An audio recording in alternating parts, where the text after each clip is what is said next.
Navi's turn to ban.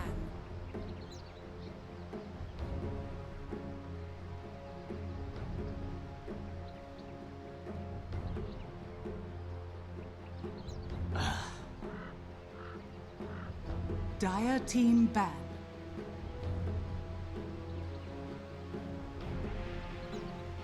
What's up, guys, and welcome back to the Dota Pit Season 5. We got the CIS group stages right now, as Navi are going to be facing up against VP in a best of 3. I believe winner has a nice comfy seat in the grand finals of this phase. Loser faces up against Empire, which we don't actually know if it's going to be played today, so we'll try to keep you updated as far as that is concerned. I'm Mike Lurs, going to be joined by Dragon Drop. You know the Dota world is messed up when we're the best that Dota world can muster to cover these two teams. Well, no rest for the best. I was actually planning on casting Imperial, but then Blaze was coming crying here at my doorstep. It was like, hey, please help out. And I said, yeah, sure, why not? I mean, it's VP versus Navi. It's a pretty good game. It's to be expected here. They haven't actually matched up recently, so I'm really curious to see how this is actually going to go. But my bet's on a game 3 here for sure. Bet is always on a game 3. Hope is always on a game 3. We'll see if these two teams are able to deliver. VP have been on quite a tear recently. Seen some impressive play from them, and well, just Navi not playing quite as many officials. Just off the top of my head, I probably should have counted, but I didn't. So, you know, I'm inclined to think that VP might have a little bit more control over what they're comfortable with, and Navi will just have to, you know, kind of stick to their own guns. And this is a pretty good gun to stick to. It's pretty much just classic Navi. Sand King, I think they started picking it really for most of the other teams.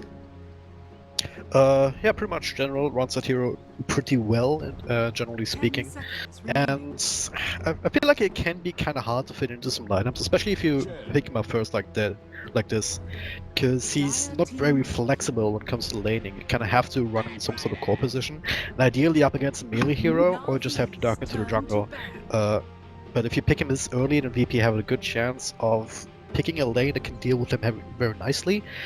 And when you then pick a Chen together with it, then you don't actually have a lot of space in the jungle for him to catch up on. So this could be something for VP to really try and punish with their draft. IO Batrider is right now not going to be hugely punishing towards the Sand King in particular, but as far as just applying general pressure back towards Navi, who obviously are on the kind of more aggressive slant already with the Chen pick up a Chen this early, and you're going to be at least trying to take a little bit of control over the early game. Batrider with the additional movement speed and survivability of the IO, if it is going to be a potential dual lane scenario there. Otherwise, just having a Batrider, very, very difficult hero to kill, regardless of what creeps the Chen is able to find.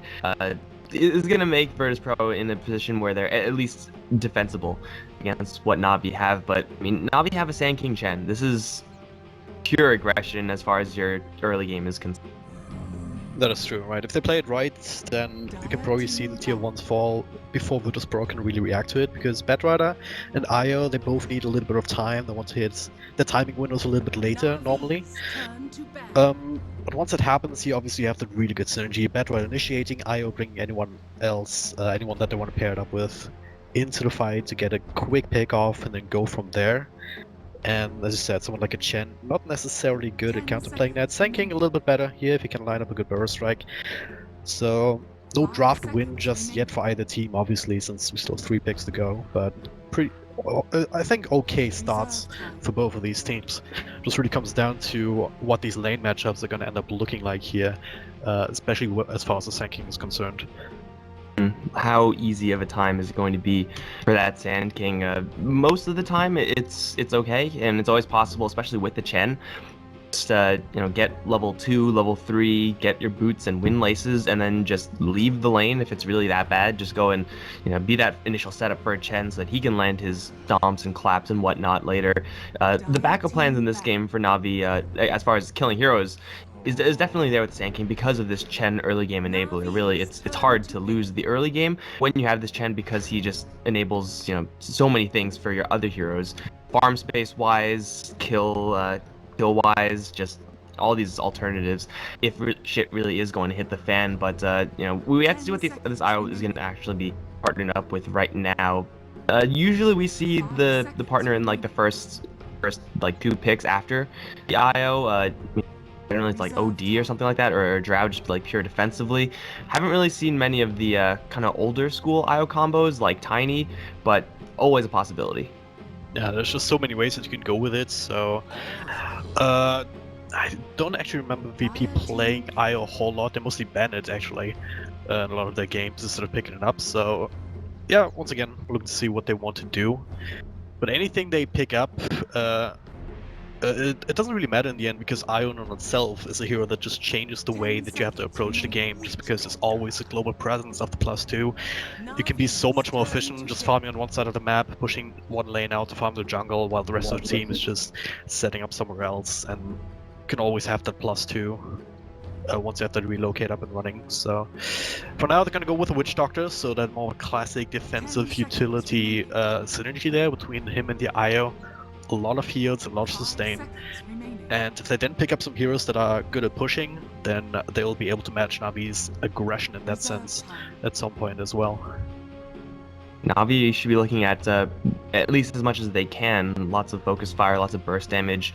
Witch Doctor and IO individually don't do all that much. They're really just enablers for other heroes, IO especially. So Navi have to make sure to handle that one core that Virtus.Pro are really going to be trying to roid up and probably stack up a little bit for, just get them mega farmed.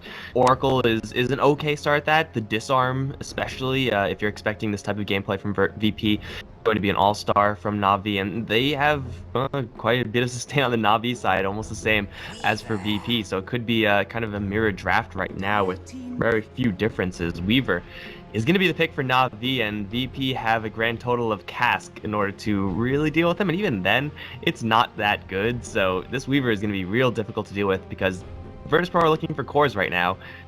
Core is going to have a really good matchup against Weaver. There aren't that many. Yeah, that Weaver is a really, really good picking up against everything the Virtus.Pro has right now. They basically have to kill him throughout the duration of the lasso, or else he just time-lapses it off. And that's also only easy until he gets a Lincolns, then you have many more things to worry about. So, yeah, in terms of what they can do against it, I guess just tank up. I mean, Witch Doctor and Io on the support side are already going to be easy food. So I think they can't really get away with the squishy 1 position here either. So just have something that can kind of be in the front lines that it can just be a threat to the Weaver when he tries to duck in the back lines. I don't know, it's actually kind of has to be Tiny, right? Like, yeah, that would fit the bill for sure. I'm just trying to think of like what other hero they can get away with as far as, you know, dedicated IO partners are concerned. Or CK, I guess. Always go back to that one. I'm always down for CK, dude. Like, that's my jam. But I'm not sure if that's realistic, unfortunately. Phantom Assassin. Okay. Can't be hit or miss here. Yeah, I was thinking, like, how can they possibly fit a Faceless Void in here? Just get that non-negotiable Chronosphere and, you know, overcharge. They already have the Witch Doctor. If PA mid Faceless Void safe lane isn't really the worst, but you know, Phantom Assassin v Weaver, it's all about hoping to roll those lucky rolls and getting those big crits on the boards. Again, handling the Weaver is going to be tough, but yeah, usually handles Oracle and Chen pretty darn well. Yep. Yeah, Void wouldn't be too bad. As I said, they still have room for it. You also have the synergy with the Witch Doctor, but ideally, when you want to run the Void in the 1 position as opposed to the off lane, you want to have some sort of natural steroids for him, something like an Ogre with the Bloodlust to help him out. Just make sure that he himself can start doing a good amount of damage in the Chronosphere early. But in this game especially here, if you look at Navi's lineup, they're going to be pressuring early, so you don't actually have a lot of time to account for that as a Faceless Void now yourself. So I think they're just gonna try and pick a good mid-hero here, Navi having the advantage of having the last pick, so they can react to whatever VP wants to pick up now. But I'm not sure if this is a PA mid-game, to be honest, in general. Yeah, I mean, it's you're going to be picking it into a clear counter pick. Navi can run anything right now from like a Tinker to an Invoker. He's still in the pool as well. Really, like, all of the really strong mid laners are still in the pool except for OD, so pretty much no matter what, Navi are going to be getting the favorable matchup in that lane. Is there any like real safe hero they can pick? I mean, Razor for VP, or I mean that wouldn't have been that good for them. So yeah, just taking that one out of the pool. They're gonna have a rough mid lane, it seems. Doctor can only do so much to help out, and you know the Chen and Oracle and the Navis are gonna be doing a lot more. Dragon Knight pick for Virtus.Pro. This is something that Navi can punish just by rotations from the Chen, rotations from the Oracle, or just having Dendi have a good hero versus DK, and that's most heroes. Yeah, that's probably the best decision that Virtus.Pro could have made here in this thing. Gives you push, it's very tanky as I said, hard to really punish with the rotations. Okay, they're gonna go for Timbersaw. I was gonna suggest something like an Alchemist for the mid lane, maybe go a bit more greedy, but Timbersaw also, as expected, one of these counter picks still to a DK mid. Or any melee mid, really. It's very hard to deal with for VP either. And also another one of these heroes that brings a lot of burst damage to the table, and that Io and the Witch Doctor especially have to really watch out for. So I think these last couple of picks really worked out well in the favor of Na'Vi. And it's very similar to the Weaver. It's like a hero that demands control, and well, I guess Virtus.Pro in their last pick, they do have a Dragon Tail now, so they at least have some sort of stunning action. If they do have a Shadow Blade on the DK or Blink Dagger or any way of getting this jump on the Weaver or Timbersaw, then yeah, the door is now open for them to get those kills. But in the midst of the fights, there are just so many kind of demands for stuns that VP just won't be able to handle all on their own. So yeah, layering their stuns, getting the lasso into Cask, into Dragon Tail perfectly, you know,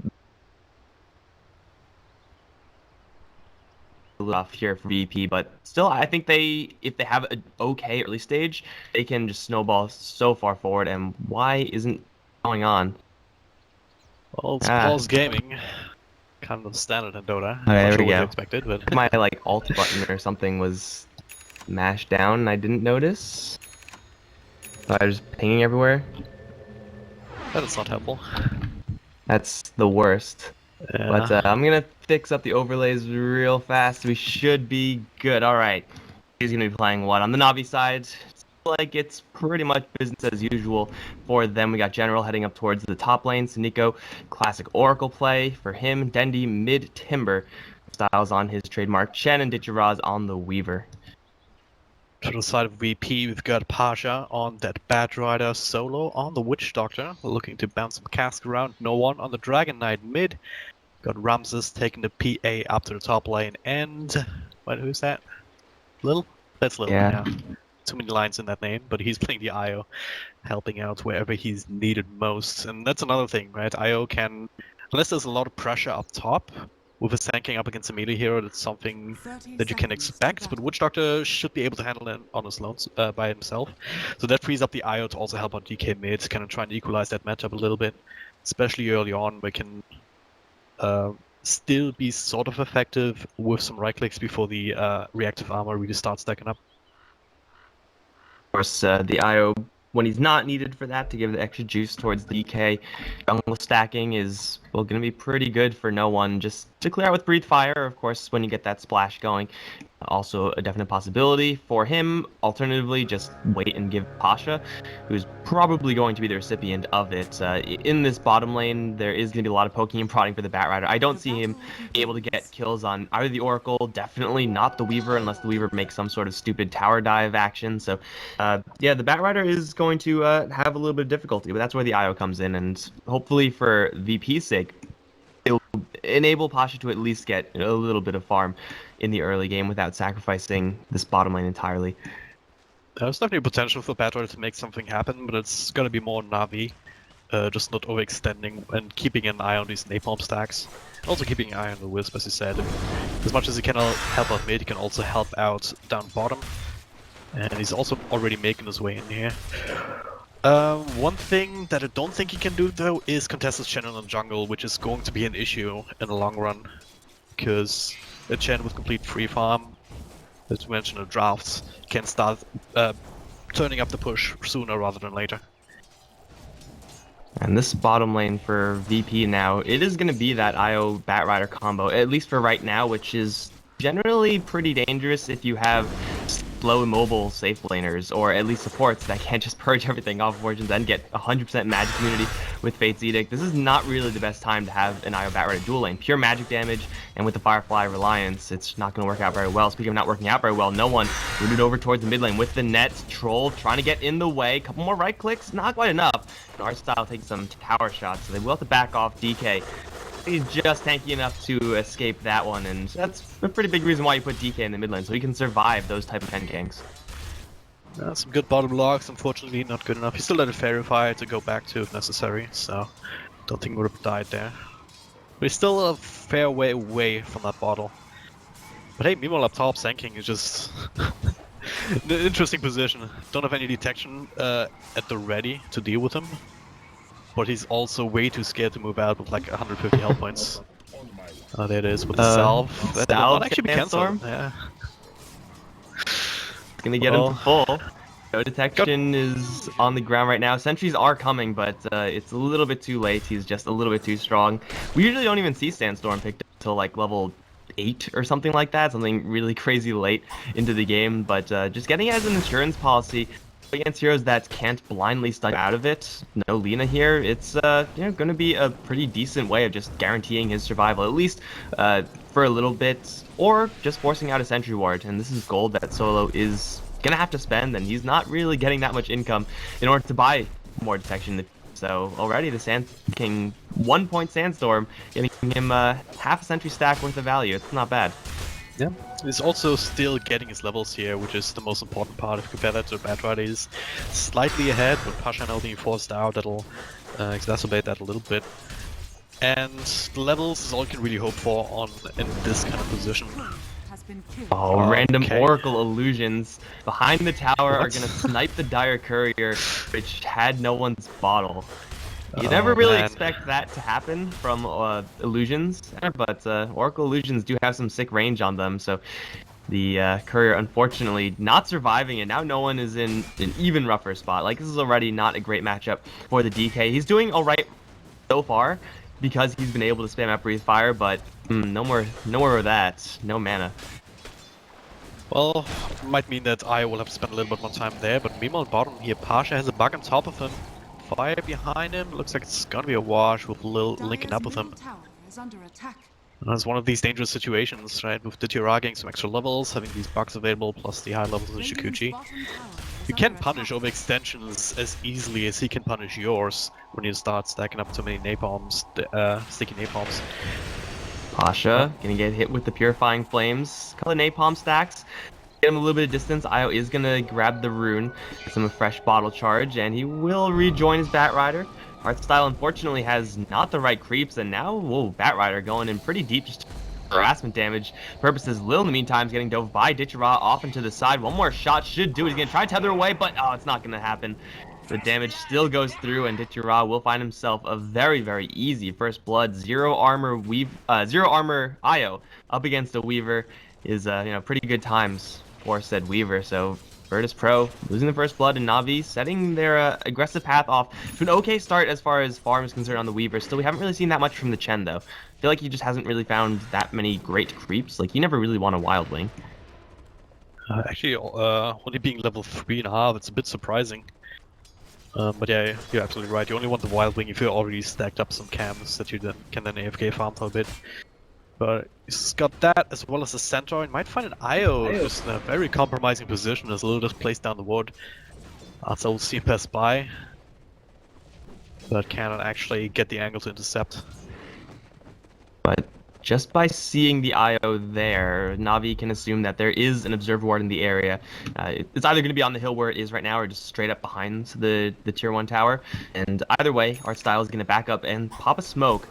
General's Burrow Strike level is level 2. There we go, level 3. So all of their activators are online right now. Burrow Strike onto a Phantom Assassin into 2 stomps should be able to get the kill, unless she is extremely lucky with those blur rolls. You never know, may happen. But kills here are kind of far away. Solo is a much easier kill, of course, because Witch Doctor doesn't have blur, but he sees him coming. Lace, movement speed. Sand King does have him trumped there with the cool boots. Burrow Strike will land pretty far away. Stomp will connect. That's the first one. Second one is available as well. Solo is going to go down, but the PA jumps in. The fast stun bouncing through, locking down the Centaurs. They'll take down the Chen in exchange. No one's going to arrive now. Breathe Fire. It's not going to kill off General because he doesn't have any true sights. He's still taking a little bit of damage. Burrow Strike back in. Going to end up popping to the Phantom Assassin. Stuck Dagger in there, I believe. Ultimately, it is going to be a 2-for-2 exchange. The Phantom Assassin, though, getting 2 kills. Not really great for Na'Vi there. Yeah, that was not the plan that they had. I like the idea from art style, right? As you said, they probably figured out that there's water somewhere, so he smokes up, utilizing the knowledge that they have vision over there, but just smoking through it here, just giving them a false sense of security in that sense. So I'm just trying to make something happen. Ideally, they wanted to set up for the PA, but the lane wasn't quite in the right position for it. So they turned back to no one. Had to chase him a little bit too much, which gave VP a good chance to counter, to react there. And yeah, 2 kills for PA. You have to really watch out that hero does not get out of control quickly. Already the face boots and the Blightstones. Now we're looking for a kill again with a burst strike. They still have the Centaurs. Nice blink though across the creep wave. Ramses top of this game right now in this laning phase. Almost a perfect read there from art style, knowing that that's really the only way PA gets out of there is if she blink strikes to the north. Set up a Centaur there, unfortunately, was like 10 range out or something like that. So not quite enough to get the kill, but still it is PA dealing with this Chen, and Chen is therefore wasting a lot of time, not really doing a hell of a lot versus said PA as far as slowing her down, stopping her from farming. And of course, he's, as you said, kind of under-leveled from Chen. He's making a lot of rotations and getting a couple of assists here and there, but even those kills, I think one of those assists happened like after he died. So it's like, you know, who cares about that if you're Chen? You really want to be there for the full benefit of that kill. But either way, still CS-wise, Na'Vi doing okay. Weaver is having a free time mid lane. The Timbersaw is farming just as much as the DK. Really, do they just need to get this Sand King towards that Blink Dagger mark, right? Get the Chen more levels and just bide their time. Yep. I mean, the winning mid, as you would expect here with the Timbersaw, is very annoying for DK to deal with. The winning bottom quite handily as well, and despite these deaths and despite these kills on the PA, General's still getting what he needs, right? He got 2 kills of his own. He's got level 6, almost level 7, and he has some tranquils, so... But looking at the Timbersaw now, and break to bump it back, he has an Invis rune, but there's dust because of the Sand King. Dendi is gonna roast, although Timber Chain off to the side, that's level 2, so the range is quite high. Asha's on his tail, but Dendi is bottling up, and he will chain out one more time. Still, the Batrider is right overhead, and they will bring down the Timbersaw. On General's rotation, not enough to stop the Dragonite. They're going to throw a Burrow Strike at him, but he just chugs it off. He doesn't really care about that. Weaver will come in and snipe the IO in the end, so at least it's a 1-for-1, but again, Na'Vi are not winning these trades. They're losing cores, and VP are just losing supports. Didn't even know you could kill a Timbersaw with 20 stacks of reactive armor on him, but apparently they could. So good on them. Only using the IO return. That reaction from Na'Vi was a little bit spread out here. DK was kind of fooling them, just tanking the attention from the Chen. So didn't actually actively help out Dendi up against the Batrider, which would have probably been the better choice. They tried to hustle there, but hindsight's 2020, I suppose. So as a result, Batrider with a kill to spell gets him closer to the Blink Dagger without even having to occupy the jungle. May be an okay game to go for drums, considering this early game he's had. 1 kill to his name, a high amount of CS, and level 7, 10 minutes in is pretty reasonable for a Batrider, especially since I don't think he's actually gone to the jungle all that much. He has just, you know, back here and there, nothing really huge. So Pasha is having a pretty decent start for Batriders, all things considered. Just needs a couple more levels. That sticky napalm maxed out, more points to the Firefly, just get his damaging spells up online, and you know, then we might just see Na'Vi being pushed. They do have pretty good ways of handling that, but I mean, VP have a DK and a Batrider, they can force the fight. Solo is gonna get caught off in the jungle by Dendi. 2 is gonna land, but now the backup is coming in space, including a dagger that's gonna crit. Lasso's here as well as the Firefly. Where can you chain out to get from this Dendi? Not anywhere really. I think he could have maybe gone down to the low ground if that actually worked, but of course it didn't. So another kill on the Timbersaw, and in the meantime, everyone else from Na'Vi pushing over towards the mid lane with that Chen army. General Blow for Burrow Strike is ready to fight, but they just can't bring it down fast enough. They have to back up. Bit of a questionable decision there from Denny, but maybe Core was just, hey, we're gonna push mid here, can you create some chaos up top? And I guess he did, right? There were 3 heroes there, but ultimately did not buy enough time for tier 1 mid to go down. And there's still an issue for Outside, right? If you look at him 11 minutes in, he's still not quite level 6 even. I mean, I'm not really up to date on my Chen like benchmarks, so I don't know what's possible exactly, but I do know that this is not what he wanted out of this game, especially with an uncontested jungle. Very, very, I don't know, not what you would expect. Let's just phrase it that way. Taking an aggressive move on Ramses. Suddenly an IO pops up, and Ramses is not going to die here, although they may just get the easier target in the IO, relocated in the wrong neighborhood. Shen's gonna bowl him over with that Satyr Blast, and now the PA is actually in trouble somewhat. General needs another Burrow Strike. He has it up right now. There is no Troll Trap, but there's an Epicenter. That'll do it. PA down, and VP getting way too comfortable with the arrival of the IO there. Gonna lose both of them, giving both kills to Artstyle. That's his level 6 there. So, yeah, all you need is just a handful of kills in these scenarios, and then suddenly you're right back to where you will feel comfortable. Maybe not where you should be. But hey, Chen level 6 is now got the Hand of God, got a tower to his name, not bad. Oh, Hazer and Pasha. This could be an issue for Denny. He is right there. The Chakra, I'm not going to slow him down for too much. Just Lasso down to low ground until no one can have a follow-up stun and just a little bit more burst. There it is. That was such a lucky route for Pasha to grab and immediately able to convert. Now a little with the mark on top. Trying to go for Ditchara. Time misses off some of the damage, but he's still in trouble. They do see him. They do bring him down with another Dragon's Breath from the low ground. I was right on the edge of that AoE too. Yeah. Solo had like a full channel Death Ward against a Weaver. How do you land a fully channeled Death Ward against the Weaver with no stuns? I don't know, but Solo was able to make that happen. The time-lapse position of the Weaver didn't exactly do him any favors, so there's that, but VP strike back, take 2 kills of their own, and a tier 1 tower of their own, so suddenly that gain for Na'Vi up towards top lane is just turned into a wash. Yep. Well, it was just Icerock saying, hey guys, VP, have a haste rune, and they took that gift and took 2 kills and a tower off of it, so... they're gonna be very happy about that for sure. Na'Vi, well, just gonna have to try and refocus. There's still tier 1 to take them bottom, which is fairly easy to try and get them back up. Right now, they're also close to the Blink Dagger and Sanking. They has it right now. It only has to have it shipped out, so it's not like they're too far behind in their timings. They just need to make sure to get some vision out and try and find the right situations and get the initiation on them. If I'm Na'Vi right now, it's not like my concern isn't, oh, we're going to have a late so-and-so item, because the mechanism is coming on Artstyle, the Blink Dagger's up on Sand King, Weaver's already got a Dragonlance, it's all coming up for them. The fact that they're not slowing down PA. In fact, in trying to slow her down, they're actually accelerating her because she's just killing whoever's coming in to try to gank her. The Batrider's had a free time, the DK already has his armlet, so Na'Vi are not really able to proactively control the game, doing their own thing, and VP are also doing their own thing. In that scenario, you have a Chen, you have a Sand King, like, you don't want to let the enemies do their own thing. That pretty much wastes the entire potential of those heroes, so Na'Vi do want to be the aggressors, not finding as many opportunities. They're thinking about Roche, I think, but they'll settle for a tier 1 tower, but again, it may not be free. No one has an Arcane Rune. Is that an Arcane Rune Dragon form? That feels pretty good if you're DK.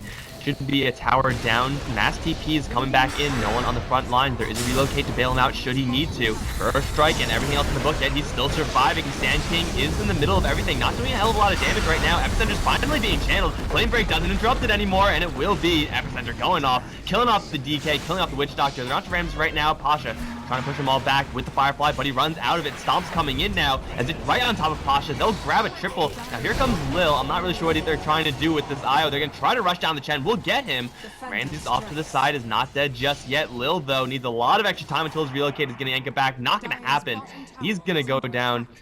Ramses is the sole survivor here. Ultimately, 4 for 3 in favor of Na'Vi. Ditchara, though, as well as the Oracle, getting a lot of cash out of that. That was exactly the kind of fight Na'Vi wanted to take. Maybe a bit more bloody than they would have wanted here, with Ramses just coming back in and snagging a kill or 2. But the basic idea was correct, right? You had caught someone out in front, Sand King with long range stun, blink stun here onto the DK. Rest of VP try and help out, but while all that was happening, Weaver was on the backlines here chipping away. kind of out of reach of the rest of VP. Timbersaw also got a couple of good spells off that hit a couple of heroes, obviously in the choke point, very good place for him to fight. And there was also good false promise here, immediately cancelling out the last that was on general, I believe. So all in all, decent fight there for Navi to take. And they don't save the tower, but they stifle some of that momentum as we're just talking about. Still not on PA, but at the very least on the Dragon Knight. And jump in, lasso, Dragon Knight. caught Dendi, and there are so many heroes here. Can't even throw out the chain before he's dead. So yeah, there's an extra one for VP tying up the kill score, and they're gonna go for Roche immediately after. I mean, that top lane fight for Navi was pretty much just like pure textbook, right? Like Weaver in the back, poking and prodding, Chen creeps, and the Timbersaw in front. The classic 5 heroes mashing into 5 heroes, and Navi had slightly better positioning there. They were able to bring down no one a lot faster than I really thought, so that is going to work out in their favor. Ditcherod, though, he's going to... Oh, Epicenter onto the bottom end. It's General doing a lot of damage to Sova mostly. With the Oracle there, they'll burn him down. False Promise now onto General. Ditcherod, taking a lot of splash damage, will go down to the IO of all heroes. General just took a crit, so I'm pretty sure he's dead. And now they're onto Seneko. Art Style is here as well. Seneko's gonna grab a double kill before he's gonna go down. If he does go down even, they do land Dragon Tail onto the Chen. He's stuck and he's gonna go down. Oracle's gonna try to teleport out. Crits. Oh, it's just enough damage. Double kill for Ramses. VP end up losing 2, but ultimately they wipe Navi. Now they're going to go right back into the Roche pit. Only Dendi is here to interrupt it, and there's no way to get in very quickly as the Timbersaw is walking in, and that's a little bit too late. Now he's going to take a Dragon Tail to the dome with the Desolator effect from Ramses doing so much damage. Dendi gets up to the high ground. Not dead just yet, but Ramses is hunting. I think he sees him. I think he knows where he's at, but I think Dendi's a little bit too quick. So he lives. VP gets so much, plus Roche, plus Aegis in the future. A big win for the Dire. If Dendi dies there, it's a question mark moment for sure, but yeah, there was a very, very low chance that he could have done anything there. So just lucky that he's alive. That fight was... To take that fight was a bit ill-advised anyway, considering that it started with a pick-up on Timbersaw. Still tried to win in, but it was way too staggered, right? The bugs were already there like a couple of seconds earlier. VP already got rid of them. Make no mistake, that's a huge damage amplifier for the Weaver, especially on these small squishier heroes. Then an Epicenter, sure, it hits a couple of people, but there was no immediate follow-up. Instead, VP just gets some good AoE burst down, and also the False Promise on general instead of the Weaver. Just trusting in Ditcherod to keep himself alive, which ultimately did not work out as the Eye Ball was exploded in his face in the end, so... A bit too staggered there for Navi to try and claim that Roche chance, so now instead... They give up way more than they should have. And VP, this well, Weaver is... Navi just basically gave him a finger, but VP is taking the entire hand, and then are getting ready to chop off the arm as well with a tier 2 down here. The Weaver just picks up now an ultimate orb, so just a little bit of extra stats, helping him to not just get insta-burst by random crits and whatnot, Firefly damage adding in there. It is just a big gain, just plus 10 strength. That's sometimes all you need. He is still working towards that Lincoln Sphere to keep him a little bit safer. But Dendi wishes he had Lincoln Sphere right about now. Lasso is going to grab him in. False Promise is going to bail him out, though. Deathwar channel in the back. Channel's going to take a full channel from that. They'll lose the Aegis on the PA, but that's exactly what it's for. Ditcherod going to drive everyone back on the back end of the fight. They'll burn down the Dragon Knight, and now Solo's isolated. They'll take down the Witch Doctor as well. Ramses is somehow in the middle of this engagement. Lil's gonna yank him out. He'll be just fine, but Lil may not. Pasha's still here. He doesn't have a ton of mana. VP, they lose 2 plus the Aegis, and they're definitely gonna lose this third unless this teleportation trick works. It's not quite timed perfectly. We'll lose another hero, Navi. Bailing out Dendi with that False Promise, and then letting loose with absolutely everything. Ditcherod was actually able to right-click heroes in that last fight, and what a difference it makes. It's such a back and forth here, it's actually crazy to watch, but yeah, it just really shows and really comes down to how you initiate and how you take the fights. Because in this one, initiated on Timbersaw, still fairly tanky target, especially with the Oracle right behind him. And then Navi just fighting in the choke point that they wanted, where their spells were actually used in conjunction with each other, right? Ditcherod did what he needed to do, just go into the back here, chase off the supports, while the front lines, the Chen and the Oracle was just dealing with the Dragon Knight. PA dying first, just gives you still that little bit of a breathing space, these 5 seconds on the respawn to just clean up the rest of the fight in the meantime. a lot of these engagements that have been going in favor of VP start off with some random guy getting just blasted in the early stages of that fight. That was Dandy, but the False Promise finally came in at a timely manner on a good target as well. So VP, if they get different on, say, this Weaver over towards mid lane, then we're looking at, again, VP controlling these engagements. But if the Oracle's in the right place at the right time, and Scepter, it's a higher chance of him being there, you never know what Na'Vi can do to turn those fights around. Because, you know, once you jump in as the Bat Rider, you're kind of fully committed there. There's no backing out from that. So he has to play around the Lincoln Sphere now. Weaver is now a lot more difficult to kill. Although you can still blink, force, pop the Lincolns, and then lasso, it's much, much slower. Yep. It's more time for Oracle to react, more time for Weaver to just Shikuchi out or time lapse or whatnot. So I don't think that's gonna have. It can be his prime target. I actually think they should just try and go back and find the Oracle, make some sort of wraparound play. But right now they're just once again going in head first. Dragon Knight's gonna have a DKP this time. Death Ward in the back is being fully channeled once again. No one's on top of Solo, although now Dichira is there. Solo will disengage. No one is just sitting in place, doing all the damage that VP could possibly want, as well as Ramsey's doing very much so the same. Dragon Tail and Dendi trying to escape. He is going to drop. That's gonna give everyone else a big, big heal. No one's armor toggling away from Dichira, who's not being controlled at all during this fight, and they'll finally bring down the DK art style. Takes a big crit from Ramses with a little bit of help from Lil. They will take down the Chen, and now onto Suneko. Couple of crits, and he's gonna try to go Scepter his way out of here. Dichira is gonna try to buy him some space, but that's again not gonna happen. Weaver is not being controlled yet, but he's also not doing enough damage, and then he takes a big crit. Lil's not dead just yet either. Is able to bottle up Ramses just a little bit more. Dendi trying to catch up to Lil. Still not enough damage, 20 HP. The IO should be going down here, and he will, in the end, die.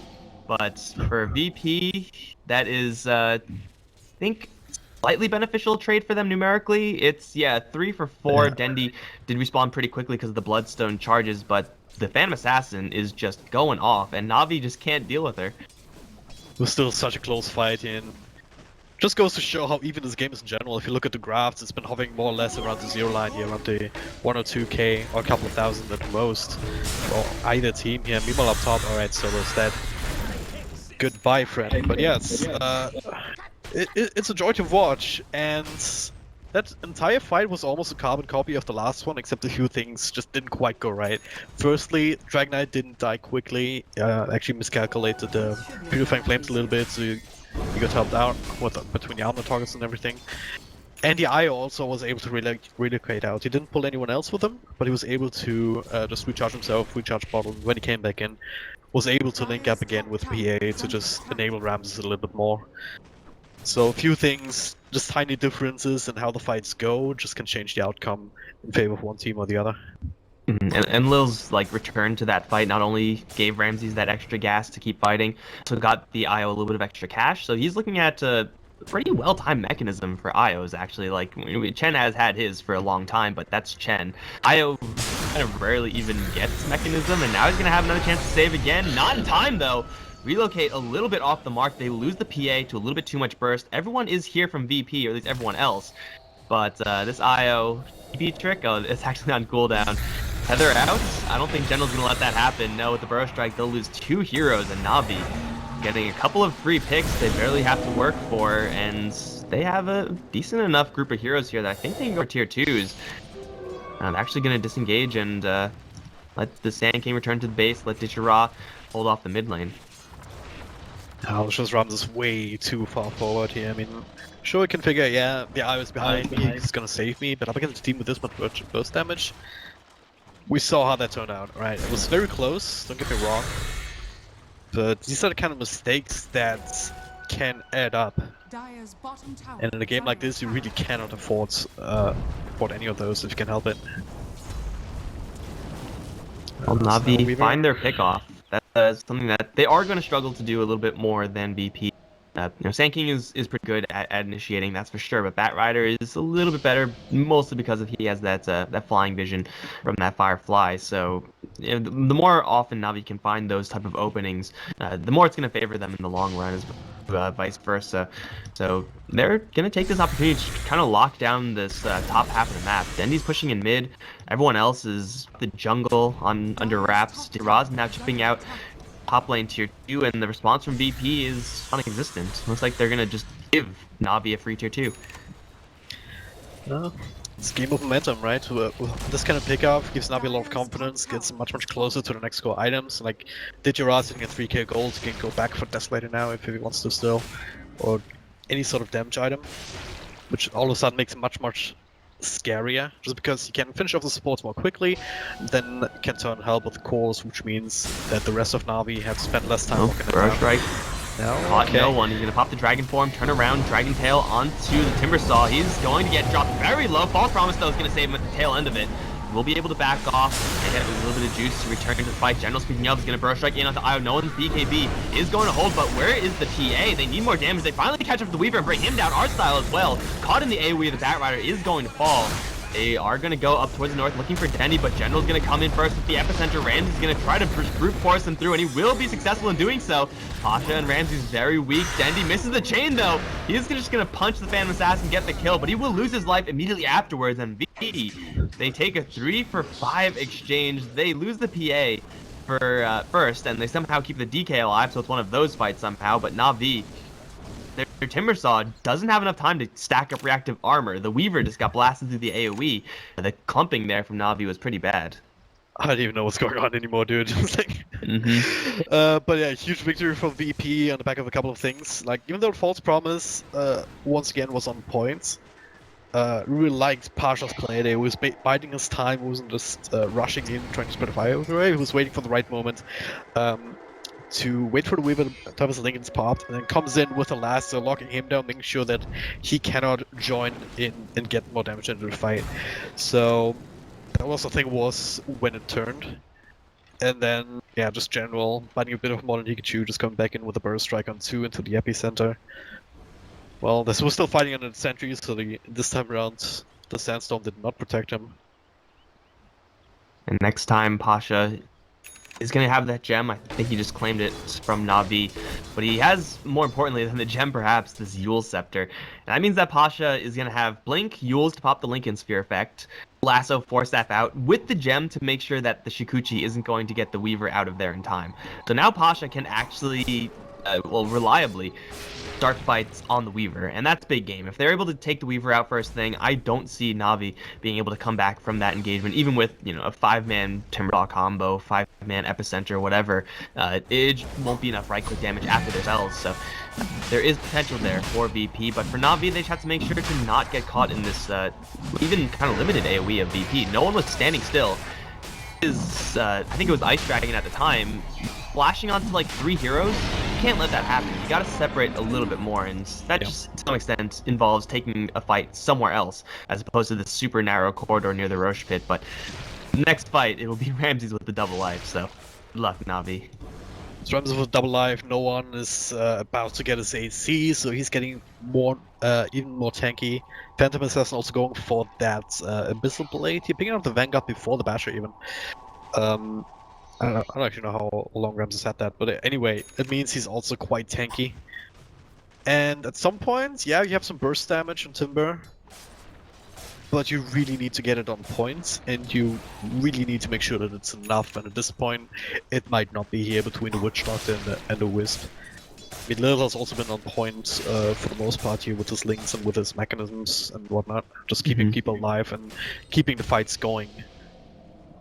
Speaking of fights going, we're going to have another one brewing up towards top. There's a little bit more space here for both teams to maneuver, but Digirad is caught with that Yule Scepter, and oh my god, that's a crit. Did I see 4 digits there? I don't know if I did. They're going to see Saneko. Dragon Tail is going to cancel the TP. Where are you going, Oracle? He's dead also. Ramses and Lil jumped forward looking for someone else. There is no one else here. Just gonna have to settle for, you know, a Weaver kill. Boo-hoo. They're gonna be crying all the way to the bank. That was exactly the purpose of Yule Scepter for the Bat Rider. Get rid of the Lincoln Sphere effect and kill the Weaver. So that second part was very, very easy. Well, Phantom Assassin Gaming, ladies and gentlemen. Get the crits, pay the bills. I know that map doesn't work, but hey, bear with me. Yeah, gonna take a tier 2 off of that, and VP just riding the momentum wave again. It's been slushing back and forth, but now it's getting more larger and larger for VP. The gold graph finally passed the 3k mark.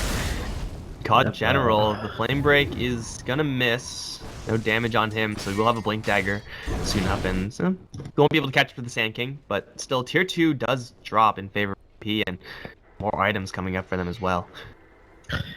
And this also comes a little bit back to Drafty and how the early game went. And I hate to hop on art style, but I feel like he has not had the effect that Chen wants to as early as they needed it to.